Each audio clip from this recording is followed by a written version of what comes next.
नमस्कार, मैं हूं आशीष चित्रांशी और आप देख रहे हैं द न्यूज लॉन्चर। देश किसके भरोसे चल रहा है? आप बोलेंगे मोदी जी के भरोसे चल रहा है। आज पहली बार मैं इस बात पर मुहर लगाऊं। देश बिल्कुल मोदी जी के भरोसे चल रहा है, क्योंकि मोदी जी खुद को अविनाशी घोषित कर सकते हैं, कर चुके हैं। अविनाशी का मतलब क्या होता है? ईश्वर। और ये देश इस वक्त ईश्वर के ही भरोसे चल रहा है। इस देश में सुप्रीम कोर्ट ईश्वर के भरोसे, ये अपेक्स कोर्ट, सुप्रीम कोर्ट भी ऐसा नहीं है कि सवालों के दायरे से बाहर हो सकती है।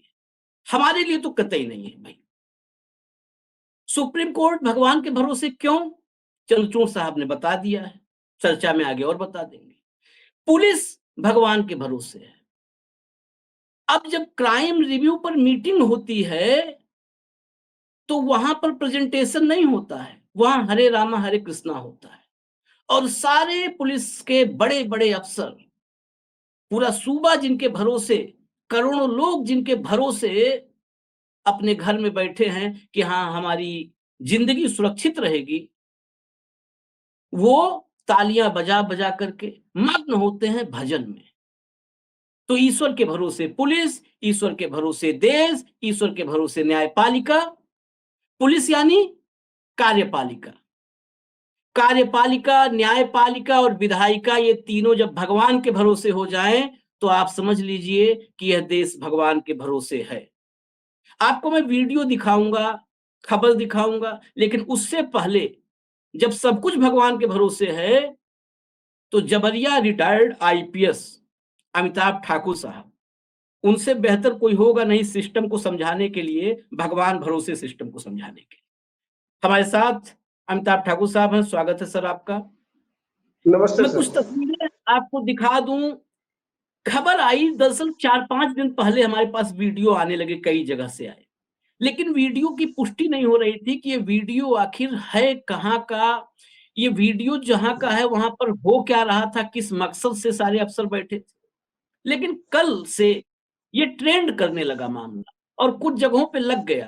आप कंट्रोल रूम से कहूंगा दिखा दीजिए स्क्रीनशॉट्स। कुछ जगहों पर ये खबर लगने लगी कि ये देखिए, अरे क्या अपराधियों को पकड़ने के बजाय भजन कर रही हरियाणा पुलिस, देखे हैरान करने वाला वीडियो न्यूज़ 24 ने लगाया।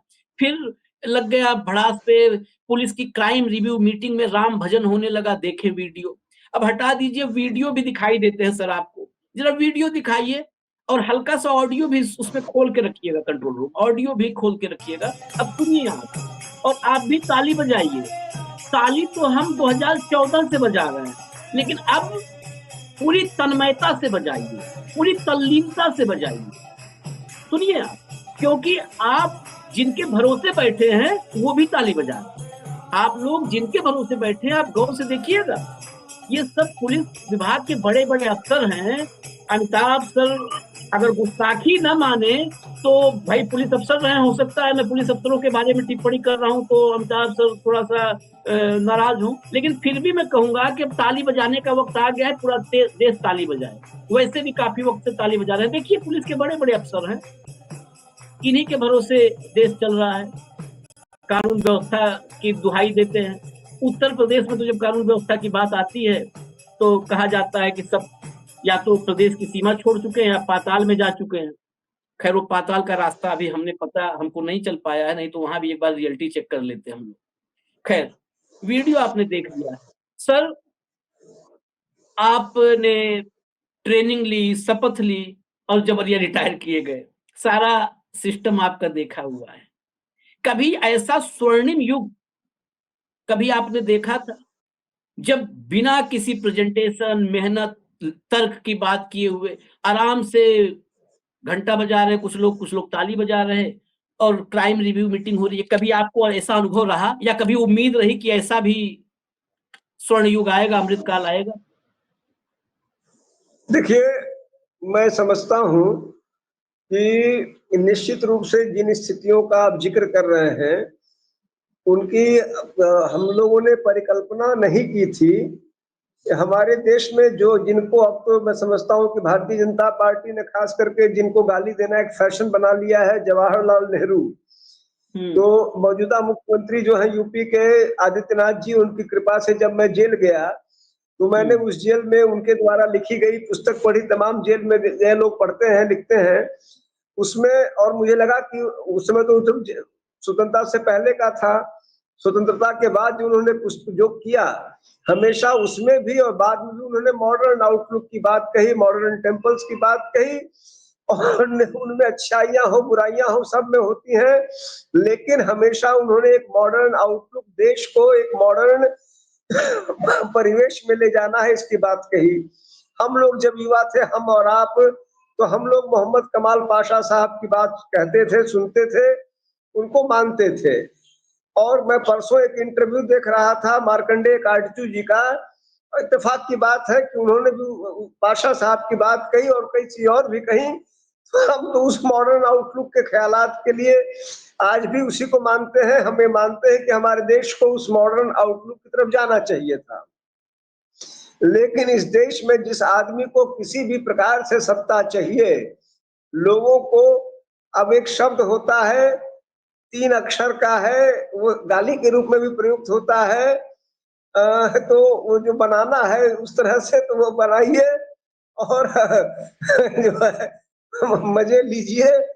तो अगर आप बना रहे हैं और मजे ले रहे हैं तो मुझे कुछ नहीं कहना, लेकिन यह जरूर है कि आप पिछले 10-12 साल से मैं कहूँगा बुरी तरह वही बना रहे हैं, और उसमें रोज एक ऐसी नई बात हो जा रही है जो पूरी व्यवस्था को, काटजू साहब तो कई गुना आगे चले जाते हैं। वो कहते हैं कि 90% भारतीय मूर्ख है, वो इस तरह कहते हैं। उनसे कोई पूछता है तो कहते हैं कि मैं जीवन के उस पड़ाव पे हूँ कि अब मुझे कोई कुछ कर नहीं पाएगा, मेरे ऊपर जाने का कवायद शुरू हो गया है, जब तक कोई आएगा मैं निकल लूंगा। अभी मैं उस उम्र में अपने आप को नहीं मान रहा हूँ, कोई ईश्वर है चाहे अलग बात है, तो मैं वह नहीं कह रहा, लेकिन निश्चित रूप से हम में से कितने प्रतिशत मूर्ख थे, नहीं थे, लेकिन इन्होंने तो लगभग काटजू जी को साबित कर दिया है, नरेंद्र मोदी जी ने, कि काटजू जी उतने बड़े झूठ भी नहीं बोलते हैं और कहीं ना कहीं बुद्धिमान व्यक्ति ही है, क्योंकि वह अनवरत एक बड़ी संख्या को, वही शब्द जो मैंने कहा, वो बखूबी वो अपना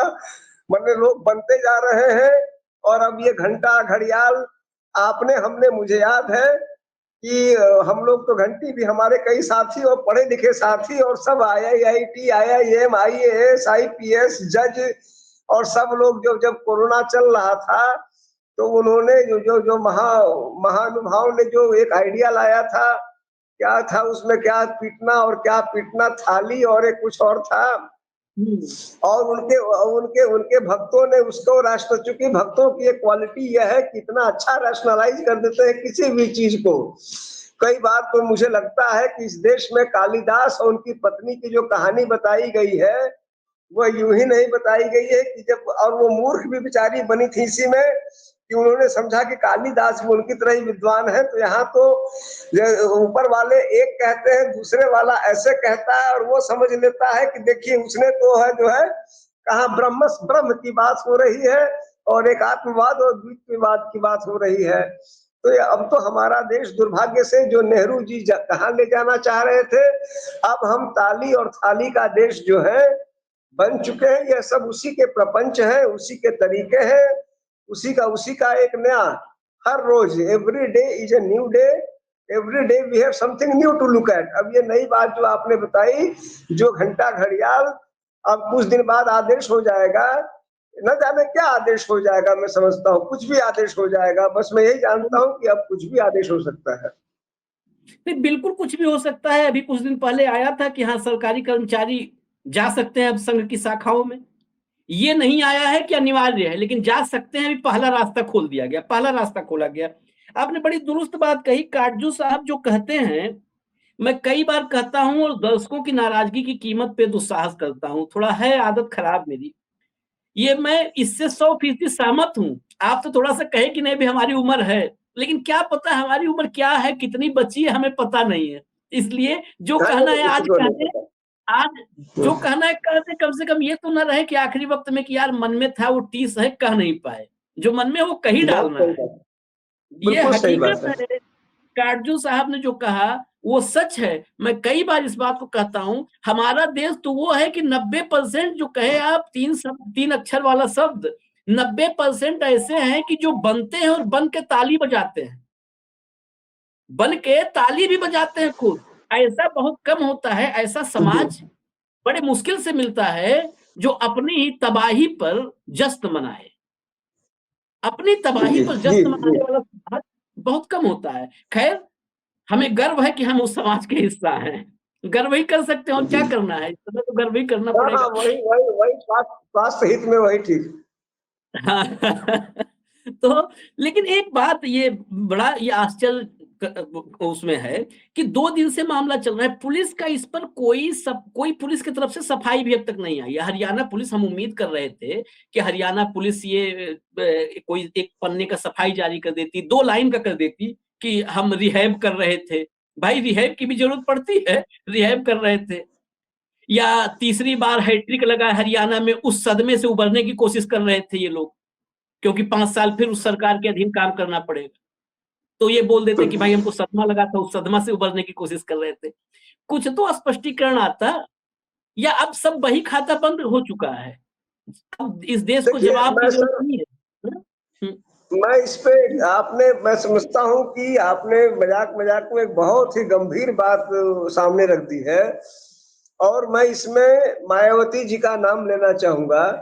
आम तौर पे मायावती जी को यह माना जाता था कि वो अलूफ हैं, हाँ, आस-पास की चीज़ों से उनको कोई मतलब नहीं है।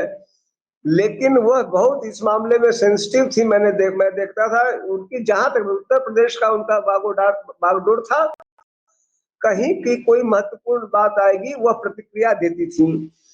कुछ न कुछ उस पे बताती थी जो उनका फैक्ट होता था और मैं देखता हूँ कि अक्सर वो उनके अंदर एक रैशनैलिटी बहुत अच्छी है। वो जो भी है वो खुल के कई बार बोल देती थी और बोलती थी। मौजूदा सरकार में मैं समझता हूँ कि शायद जो जो श्री नरेंद्र मोदी हैं, वह देश की जनता को मायावती जी से कई गुना बेहतर जानते हैं, मैं समझता हूँ। और मैं वास्तव में जो आप सैल्यूट करने की बात कर रहे हैं, मैं इनको सैल्यूट करना चाहूँगा इस रूप में कि इन्होंने असली रंग पहचाना है कि इनको कुछ जवाब देने की ज़रूरत नहीं है। वो जो आपने जो है 3 शब्द और जो 90% की बात कही, अब जवाब सवाल सब बंद हो गया है। वो ये समझ चुके हैं कि ये इनकी पूंछ कहाँ अटकी है, इनको कहाँ दौड़ाना है। इनके जो है इनको इनको कहाँ करतब दिखाना है, कहाँ करतब करेंगे। अब इनके लिए किसी भी भ्रष्टाचार का कोई मायने नहीं है, कदाचार का कोई मायने नहीं है, माधवी बुच से कोई मतलब नहीं है, अडानी से कोई मतलब चुप। अब ये चीखते रह गए। वास्तव में इतनी निर्लज्जता कहाँ होगी कि राहुल गांधी मतलब सब कुछ प्रयास कर लिए। नरेंद्र मोदी जी ने कहा कि तुम्हारी बला से, क्योंकि वो उनको लग रहा है कि हमारा वोट बैंक सिक्योर है, हम उनको जहां तमाशा दिखाएंगे वहां वो तमाशा देखेंगे। हम उनको हम अपने मैदान में उनको खिलाएंगे और वो अपने मैदान में खिला रहे हैं। नित नूतन नए तमाशे हो रहे हैं और हम और आप एक अद्भुत, मैं समझता हूँ कि श्री कृष्ण के जो हम लोग कहते थे कि जितने जो गुण, कई गुण अब मुझे कहना पड़ रहा है कि कई गुण वास्तव में श्री मोदी जी में है कि वह लगातार चमत्कृत करके, विस्मृत करके और हर कला का प्रयोग करके लोगों को जो 90% की बात हो रही है उसको अपने झोली में। मैं वही जो प्रोग्राम देख रहा था श्री काटजू का, उन्होंने जो वहाँ पैड पाइपर ऑफ हेमलिन वाली जो कहानी है उसकी उसका जिक्र किया था उन्होंने, पाइड पाइपर ऑफ हेमलिन, और कहा था कि कैसे वो बीन बजाता है और जो चूहे होते हैं पीछे पीछे जाके नदी में डूब जाते हैं, उन्होंने कहा था। और खैर वो जो है मुझे यहाँ तक कि जो उस समय जो ये थी एंकर थी वो भी घबरा गई थी। उन्होंने कह दिया था कि जितना उन्होंने दोनों को बराबर तराजू में तोल दिया था और मैं भी उससे बहुत असहमत नहीं हूँ। एक अभी है, दूसरे आने को बेताब है। उन्होंने दोनों को जो है दोनों को बराबरी कहा था, लेकिन कहा था कि हम लोगों के लिए कहा था कि हम लोग वही चूहे हैं कि कोई बीन बजाने वाला मिल जाए उसके पीछे पीछे नदी में डूबने को 24 गुना 7 तैयार है। अभी एक डुबा रहा है, दूसरा तैयारी कर रहा है। लेकिन मोदी जी, मैं जानता हूं कि इसमें सब के बाद भी राहुल गांधी जी से कई कई कई गुना आगे हैं, क्योंकि राहुल गांधी दुर्भाग्य से कई बार रैशनल हो जाते हैं, कई बार उतने पूर्ण, मतलब मैं कहूंगा कि पूर्ण ऐसी हवाई बात नहीं बोल पाते हैं, चूक जाते हैं। यह तो कुछ भी बोल सकते हैं, कुछ भी कह सकते हैं, और इनके चाहने वाले इनकी हर भंगिमा में एक नया, मैं समझता हूं कि जब ये डूबते हैं तो कहाँ पोरबंदर में जाकर कहाँ गए थे, वो भी मयूर पंख लेके, तो वो कृष्ण रूप में नजर आते हैं। तो ऐसी ऐसी आभा और ऐसा चमत्कार जो इन्होंने दिखाया है, ये हमारे देश में ही संभव था, और वास्तव में इन्होंने मंत्र मुग्ध कर रखा है सबको। आप और हम अगर नहीं हो रहे हैं तो इसमें 100% दोष आपका हमारा है, और हमारे आपके अंदर कोई ऐसी भयानक कमी है जो हम इनके इन महान गुणों को नहीं पहचान पा रहे हैं। नहीं, भयानक कमी तो है, क्योंकि हम आप बहुत दूर बैठे हैं एक दूसरे से, लेकिन मेरे दिल की बातें आप बिल्कुल, मतलब जो मेरा चिंतन होता है, विचार, वो वही आप बोल रहे हैं। इसका मतलब हम दोनों में बीमारी एक ही कोई है। क्योंकि मैं इसे, जो आपने कहा श्री कृष्ण, मैं कई बार अपने साथियों से जिनके साथ बैठ करके चर्चा होती है, मैं कहता हूं कि गुरुजी 16,116 कलाओं में ये पारंगत है। उनमें 16,000 थी, हाँ, इसमें 116 ज्यादा है। और जिस निर्लज्जता की आपने बात कही, मैं हमेशा कहता हूं कि ये निर्लज्जता का अमृत काल चल रहा है। जब मोदी जी जैसे कहते हैं अमृत काल, या कहीं देखता हूं लिखा हुआ अमृत काल, तो मैं कहता हूं वाकई अमृत काल है, लेकिन ये निर्लज्जता का अमृत काल है, इसमें कोई दो राय नहीं है। बीमारी एक ही है, तो हो सकता है दूर से ही एक ही बात, एक ही भावना आ रही हो। लेकिन एक एक आखिरी सवाल ये समझेंगे, उत्तर प्रदेश पर थोड़ा सा चर्चा जब हम कर रहे हैं, हरियाणा की क्राइम रिव्यू मीटिंग से निकले हम, और उत्तर प्रदेश ना जाएं तो थोड़ा नाइंसाफी होगी उत्तर प्रदेश की। उत्तर प्रदेश में ये पुलिस रिहैब की बात हमने कही थी, रिहैब की बात। उत्तर प्रदेश में पूरे उत्तर प्रदेश को रिहैब की जरूरत है, पुलिसिंग को रिहैब की जरूरत है, या इस पूरे तंत्र को चलाने वाले जो बैठे हैं महामानव, उनको रिहैब की जरूरत है? किसको जरूरत है? आए दिन पुलिस कस्टडी में जान जा रही है, वो पुलिस कस्टडी है या टॉर्चर हाउस है? कई सवाल हैं, कई सवाल हैं। और ऐसे माहौल में जहां पर सिर्फ ताली बजाया जाता है, कहें हिटलर का प्रोपेगेंडा मशीनरी, या कहें रेडियो रवांडा, जो भी कह लें, ये सब चीजें दब जाती हैं, खबरें दब जाती हैं, कोई दिखाता नहीं, बताता नहीं हो क्या रहा है। आप उत्तर प्रदेश के सिस्टम का हिस्सा रहे हैं, उस सिस्टम का। फिर देखिए, एक कस्टोडियल डेथ फिर हुई है, सीसीटीवी नहीं आता, तो पुलिस ने मना कर दिया था। पुलिस ने कहा नहीं, अस्पताल में हुआ है। और कल मैं सीएम अभी हाउस के गया बाहर था, से खींच करके फेंका गया उन सबको, परिवार वालों को उसके। मैं अभी मैं और मेरी पत्नी हम लोग गए थे, मिले परिवार से, हम्म, और कई चौंकाने वाली बातें हमें वहां मालूम हुई, हम्म, जिनमें एक यह भी मालूम हुआ कि वो जो मोहित थे, उनके जो बड़े भाई थे शोभाराम, हम्म, उनको भी उस समय वहीं पर रखा गया था, और जब उसकी तबीयत बिगड़ी तो उसको साथ में लोहिया अस्पताल तक ले जाया गया। लोहिया अस्पताल में जब आधिकारिक रूप से, वैसे तो उसका कहना है कि लॉकअप में ही मौत हो गई, लेकिन जब आधिकारिक रूप से पुष्टि कर दिया डॉक्टर ने, तो कम से कम मानवीय आधार पे डेड बॉडी के साथ रखने की जगह उसको ले गए अस्पताल। हम्म, और भाई यहाँ मरा हुआ है अस्पताल में, मेडिकल की तुम 151 में, जिसको अब एक नई धारा कोई बोलते हैं, 151 में बंद हो, पहले उसका मेडिकल कराया, फिर 6 घंटे तक उसको खड़ा रखा एसीपी गोमती नगर कार्यालय में, वहां जबरदस्ती मुचलका कराया, उसका अंगूठा लगवाया कि हम अपना भाई मरा हुआ है, डेड बॉडी पड़ी हुई है, अंगूठा लगवा रहा है। दूसरी बात उन लोगों ने बताई कि डेड बॉडी को बाहर ही रहने दिया गया, पूरा ढक के लाए, ताकि कोई फोटो तक न ले पावे, चोटों की फोटो तक लेने से मना किया।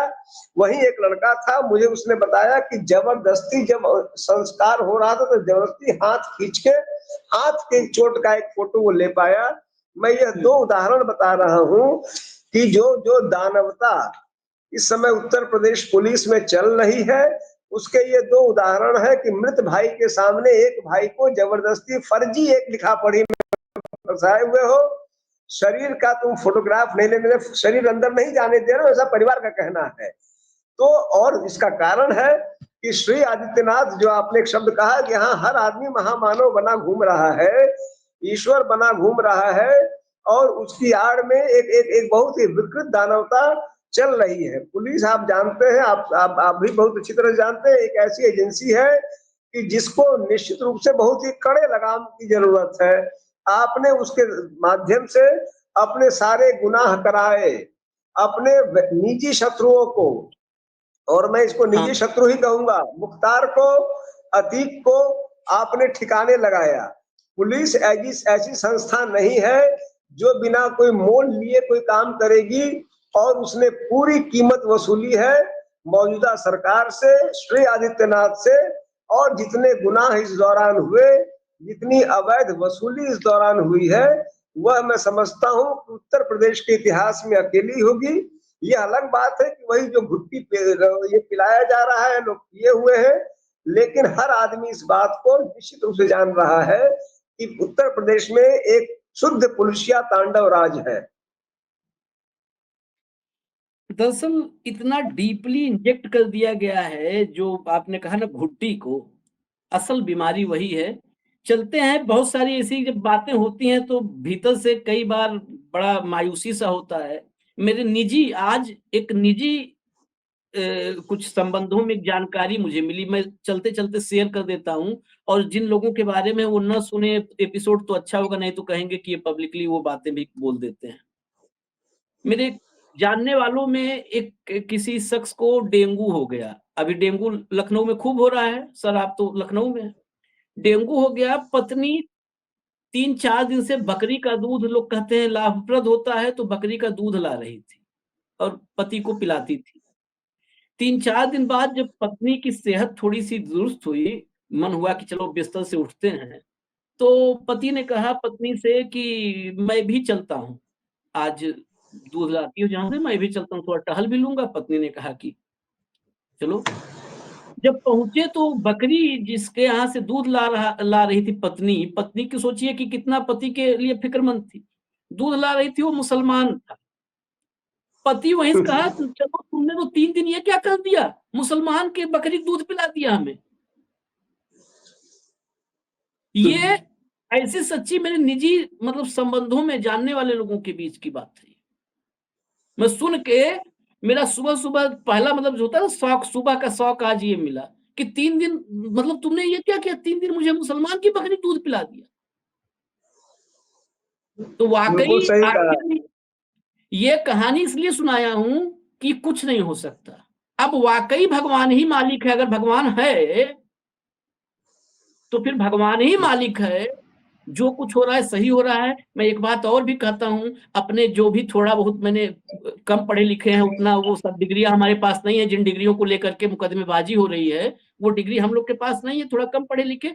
लेकिन पढ़ा जब बड़े करीब से नाज़ीवाद को और जर्मनी को, तो इतना उसके बाद मैं हमेशा इस निष्कर्ष पे रहा समाज को लेकर के कि ये ऐसी प्रक्रिया है, जो जिस प्रक्रिया से हमारा देश गुजर रहा है, ये ऐसी प्रक्रिया है, ये फ्यूजन टाइप का है। ये शुरू होता है, कंप्लीट होता है। तो ये अर्धनाश पे नहीं रुकता है, सर्वनाश पे रुकता है।